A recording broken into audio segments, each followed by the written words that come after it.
The cold wind of the North Sea rips at the sails, soaked with salt and blood.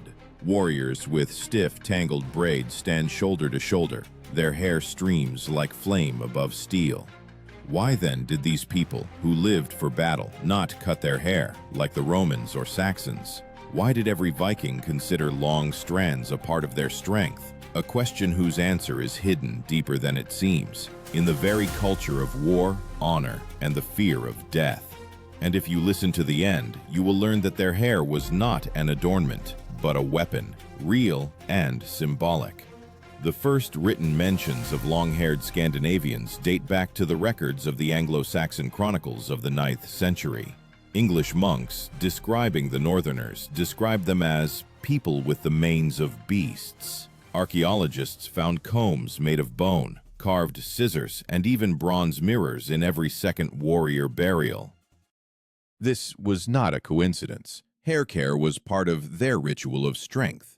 Ancient Scandinavians called long-haired warriors by the word skegging, which meant bearded or hairy. But behind this lay more than just appearance. In their understanding, hair was the vessel of hugr, the spirit, the inner power of a person. To lose one's hair meant to lose a part of one's soul. Imagine the smell of blood mixed with grease and the smoke of bonfires. Warriors, smeared with soot, comb their braids before a campaign. Their hair absorbs smoke, salt, and sweat, traces of victories that cannot be washed away. When skalds sang of heroes, they mentioned the sheen of their braids as often as the gleam of swords. According to the sagas, especially in the saga of Njal, an insult related to hair was considered a humiliation for which blood was demanded. If an enemy grabbed a Viking by the hair, it was not just a physical act, but an assault on his honor. From this arose the custom of braiding leather straps into the hair, not only for beauty, but also so that no one could grab them by their braid in battle. Hidden within this ritual of hair protection is a term known to archaeologists as fibula, a metal clasp used to secure strands. It was worn not only by women, but also by men, especially those who embarked on long campaigns. These items were found in Birka and Uppsala, Viking trading centers where the fusion of martial and religious symbolism was inseparable. But long hair had yet another meaning, a sign of freedom. Slaves and captives had their heads shaved bare. Only a free person could wear long hair. It was a living flag of his status, a mark of belonging to the world of those who wield a sword and not to those who serve. This is precisely why young men, upon becoming warriors, first let their hair grow long. From that moment on, they no longer belonged to family or land, only to the sword and the sea. Yet a question remained. If hair was a symbol of honor, why did some kings themselves order their retainers to shave it off? What compelled them to break a tradition that had been considered sacred for centuries? The answer to this lies hidden in the changing essence of Viking warfare itself, when the image of the wild beast began to give way to that of a disciplined fighter, and hair became not merely an adornment, but a marker of power and fear. As the North began to change, hair became politics. By the end of the 9th century, Viking campaigns were no longer mere raids for plunder. It was an entire system. Kings, vassals, taxes, ship contingents, and it was then that long hair transformed into symbols of power and belonging to the elite. King Harold, whom chronicles call Harold Fairhair, became a living symbol of this tradition. The saga says that he swore not to cut or comb his hair until he had united all of Norway under one crown. And only after the final victory did he wash his head in sacred water and cut a lock, an act not of vanity, but of sacrifice to the gods and the land itself. Thus was born one of the era's strangest and most powerful vows, the hair oath. Warriors who took it called themselves free men of the sword. They were not permitted to cut their hair until they had completed their campaign or avenged a fallen brother. It was believed that hair absorbed anger and pain, becoming a reminder of duty. This was a vow that could not be broken without losing honor. In this ritual, a special term was used, seither, meaning a connection between body and spirit through physical objects. Hair was considered a channel for this power, a thread between man and the gods. Shamans, who were called völur, often used strands of hair in divination rituals. They burned them as a sacrifice to Odin to learn a warrior's fate. Archaeological findings confirm this. In burials beneath Uppsala and Birka, hearths with charred hair were discovered, carefully placed next to weapons. Scholars believe these are traces of ritual cremations associated with guiding souls to Valhalla. Where a Christian would have folded his hands on his chest, a Scandinavian went to his death with a braid bound with leather, as a symbol of loyalty and strength. But hair also had practical significance. In the north, where winter lasted more than half a year, long hair protected against cold, wind, and sea moisture. Warriors used animal fat to soften the strands and make them water repellent. English chroniclers of the 9th century wrote that their hair shines as if greased with oil, and this smell can be detected from a mile away. For the Vikings themselves, this was not a flaw, but a sign of wildness and strength, a mark that they lived by the laws of the sea and war, not by the laws of civilized courts. When Scandinavian retinues began to settle in Britain and Francia, a clash of cultures became inevitable. Local warriors wore short haircuts, a symbol of discipline and submission. Vikings, however, considered short hair a sign of weakness. According to descriptions by Frankish chroniclers, warriors from the north laughed at the shorn ones, considering them slaves. Hair was a visible marker of who you were, a free man ready to die for your name, or a soldier obligated to obey orders. However, not all northerners adhered to the old vows. When Vikings began to serve in mercenary armies for Christian kings, they had to obey new rules.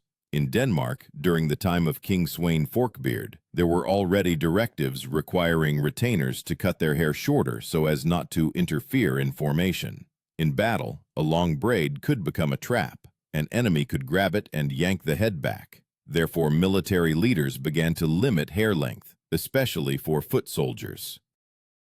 And yet, even then, they did not abandon the symbolism. If long hair was a sign of freedom, then short hair, styled in a particular way, became a sign of order. A new image emerged, the warrior aristocrat, with a well-groomed beard and short temples, but with a long strand at the back of the head. It was called hirdlok, from the word hird, meaning the king's retinue. This style distinguished the elite, those who had the right to stand beside the king. Thus, hair transformed into a military insignia, like a shield or a coat of arms. To lose a strand meant to lose status, to be expelled from the circle of the chosen. In the sagas of Harald Hardrada, it is said that he personally cut off the hair of a warrior who threw down his sword on the battlefield, and the warrior committed suicide from shame. This cult of hair was not merely a fashion, but a system of symbols where every strand had meaning. And yet, within these symbols, change began to ripen.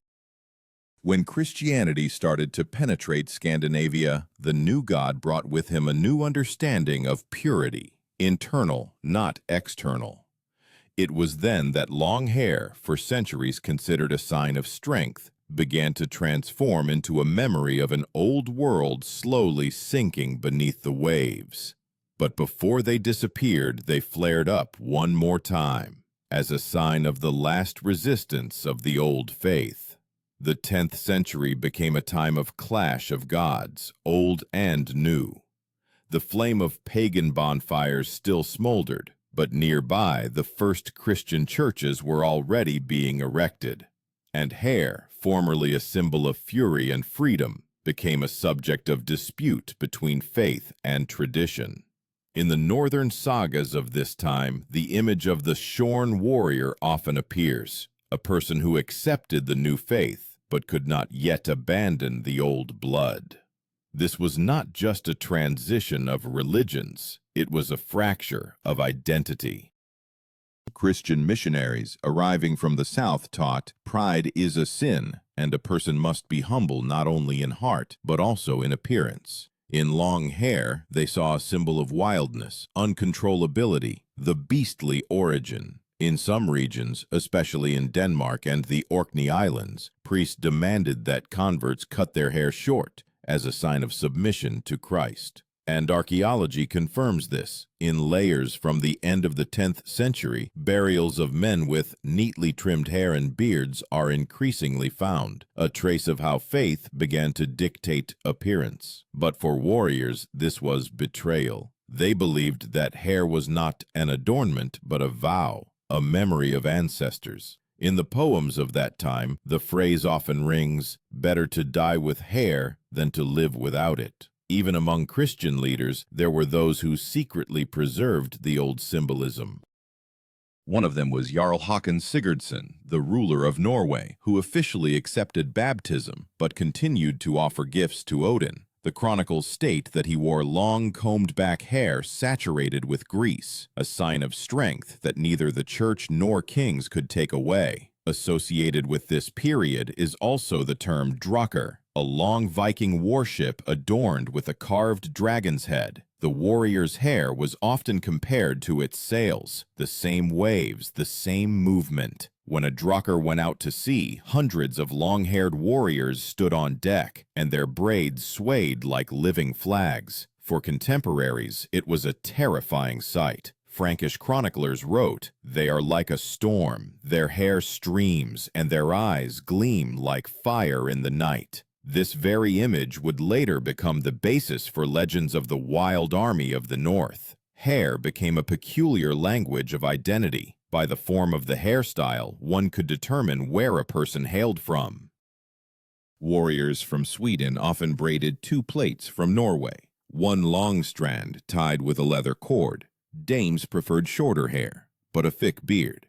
These distinctions were not just fashion, they held significance on the battlefield. When ships approached the shore, enemies could tell by the appearance of the hairstyles who was coming, Swedes, Norwegians, or Danes. It was a peculiar code that every warrior knew. Chronicles note yet another striking custom, a battle ritual called blot. This was a sacrifice to the gods before a campaign, during which men sprinkled their hair with the blood of a bull or horse. It was believed that blood strengthened the spirit and gave power in battle. Hair that had absorbed blood was not washed for weeks. The smell of death was supposed to deter enemies. Archaeologists indeed found combs on which traces of blood and grease were preserved, and analysis showed it was not human blood, but animal.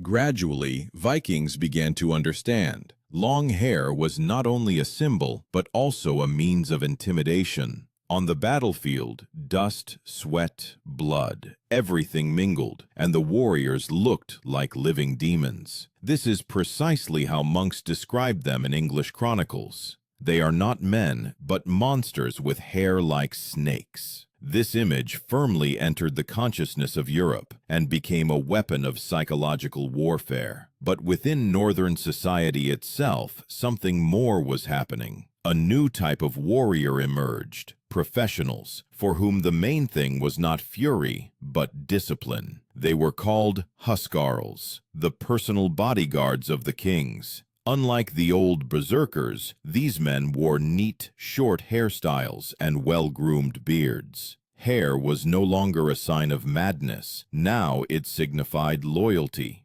order, and honor. And yet, even among the huskarls, one tradition remained. Before battle, they let loose one strand, which they did not touch as long as they lived. This strand was called the thread of fate. It was cut only after the warrior's death. Thus hair became a bridge between the old and new faith, between fury and discipline. In them lived the memory of ancient gods, but the cold of Christian iron was already felt. The North was preparing for a new era, an era when long hair would cease to be a weapon, but would remain a sign of an unconquered spirit. And yet, one more generation had to prove that the Viking's strength lived not in his sword, but in what he wore on his head, like a crown of his own pride.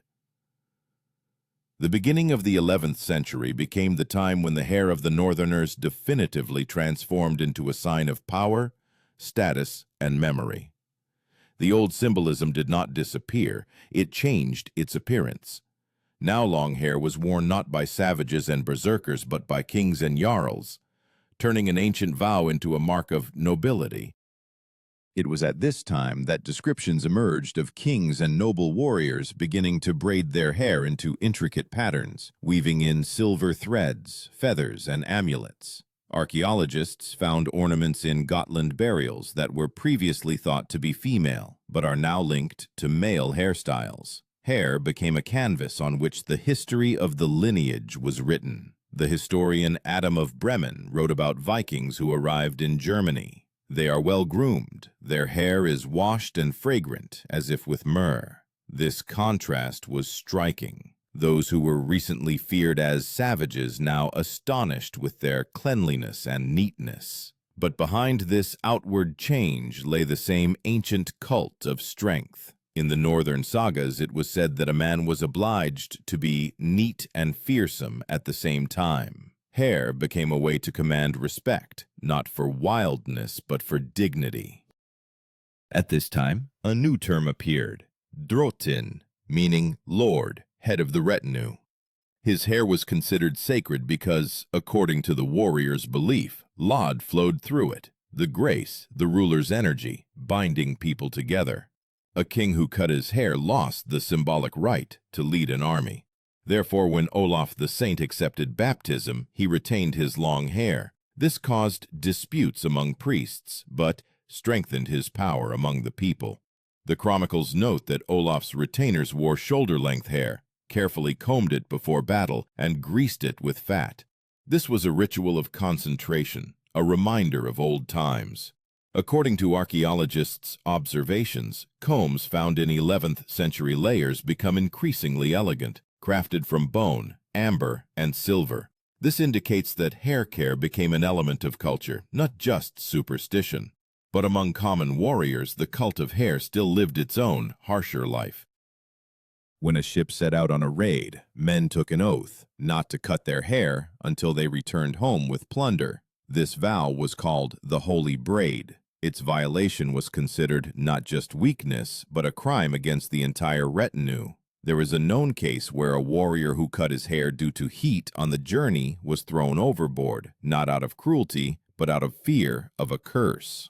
The symbolism of hair also manifested in burial rituals. When a jarl died, his wife, or a female slave, was forced to cut a strand of hair and place it in the grave. This was the last connection between the living and the dead. The saga of Gisli describes how the hero's widow, before burning her husband's body, cut off her own braid and threw it into the fire with the words, "May my spirit follow his strength." Scientists researching burials of that period indeed found women's hair in urns with warriors' ashes, direct confirmation of this custom. In cities where Vikings began to mingle with the peoples of Europe, hair became a sign of origin. Scandinavians were distinguished by it, like a passport. In 11th century London, where mercenaries from the north settled, they were dubbed long-haired northerners. Local residents even coined a saying, "If you see a man with hair like a flax field, do not argue with him. He is from the sea." Hair became a metaphor for the strength and fear that the descendants of Vikings still evoked. Over time, the image of the long-haired northerner began to enter legends. Skalds told that every hair on a warrior's head was a thread of fate, woven by the Norns, goddesses of destiny. From this arose the custom of not combing one's hair before battle, so as not to tangle fate.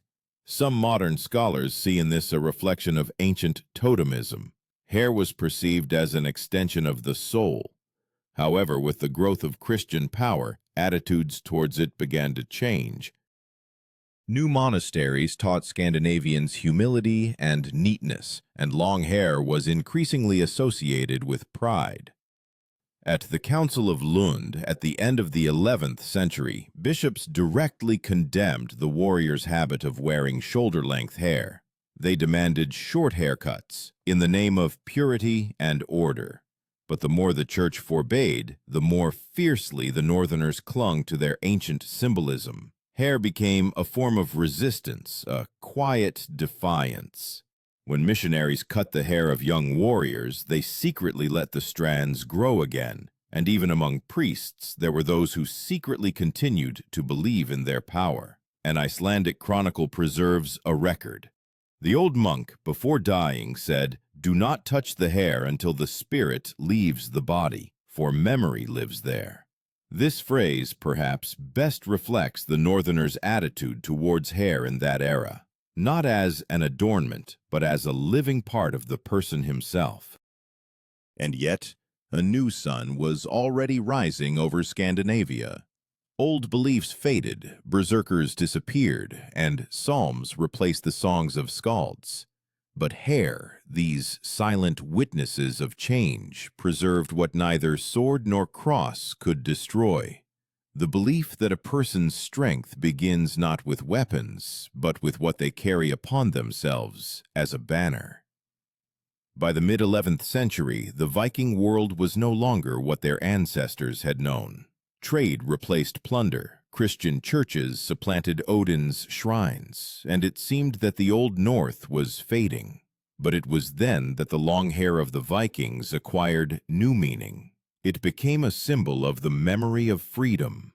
Warriors who still remembered the ancient vows wore them not for fashion and not for the gods, but so as not to forget who they were. The chronicles of that time tell of an army assembled by King Canute the Great, the very one who ruled not only Denmark and Norway, but also England. His retinue consisted of the best warriors of the north, and almost all of them wore long hair despite the priest's commands. English monks wrote with condemnation, "They keep their hair long like lions and pride themselves on it as a weapon." And this was no exaggeration. Hair still remained a sign of belonging to the warrior brotherhood, a reminder that their world was built not on prayer, but on swords. A special role was played by the huskarls, the king's personal guard. Unlike ordinary soldiers, they preserved elements of old symbolism, braiding one strand at the back of the head and tying it with a silver thread. This strand was called konung's hár, the king's hair. It was believed that as long as it was intact, the warrior was bound by an oath of loyalty to the ruler. Archaeologists found silver ribbons with engraved runes that could have been used precisely for this ritual. It was an invisible thread between the ancient pagan world and the new monarchy. But not everyone accepted this new discipline. In the northern lands, on the outskirts of Norway and Iceland, there still lived people who called themselves old believers of the sword. They rejected the church and kings, but sacredly preserved old traditions, including the cult of hair. According to Icelandic sagas, such people cut their hair only in two cases, when they lost honor or when they themselves wished to depart from life. For them, hair was not just a part of the body, but the last proof of freedom. One of the last to embody this ancient vow was Harald Hardrada, the very king who died at the Battle of Stamford Bridge in 1066. Contemporaries wrote that his hair was so long that it had to be braided into 3 plaits. Before the last battle, he ordered his warriors to unbind their hair so that the north wind would pass through it like the breath of the gods. When he fell, his body was identified precisely by his hair, woven with a golden ribbon, a symbol that even death cannot deprive a person of strength if they keep their oath. The term used then to denote long-haired warriors was langhar, from Old Norse for long-haired. It already sounded almost like a nickname from a bygone era. In the songs of the skalds, the longhars were mentioned as the last children of the sea. Their hair was compared to the paths of ships and the strands to the waves on which souls depart. One Icelandic poem states, "When the sea calls, a warrior's hair stands up like sails." Interestingly, even among the peoples conquered by the Vikings, traces of respect for this tradition were preserved. In the English epic Beowulf, recorded after Christianization, the hero is described as a warrior with hair that shines like steel. Scholars believe that this image arose under the influence of the Northerners. Hair became a metaphor for valor that could not be washed away by blood or time. When the old retinues disbanded and their descendants became landowners, long hair became a legacy. Now it was not a sign of war, but a family symbol. In some Scandinavian families, there was a custom of keeping a lock of an ancestor's hair in a wooden casket, a minne. This was a kind of relic, a confirmation of origin. Such caskets are found even today in old burial mounds. Inside lie braided locks, tied with copper wire. Gradually, in people's minds, hair became not a weapon, but a memory in which pride still lived. Even centuries later, when the Vikings were gone, their image persisted through the long hair of northern warriors, Swedish peasants, Norwegian sailors, Icelandic skalds. Hair became a quiet reminder of a world where honor was worth life, and strength was measured not by the amount of land, but by the length of the strand you earned with blood. However, this symbol underwent yet another transformation. In late medieval chronicles, one can read how monks already condemned long hair as a trace of barbarism, but it was precisely this contempt that allowed the memory to survive. Everything forbidden lives longer.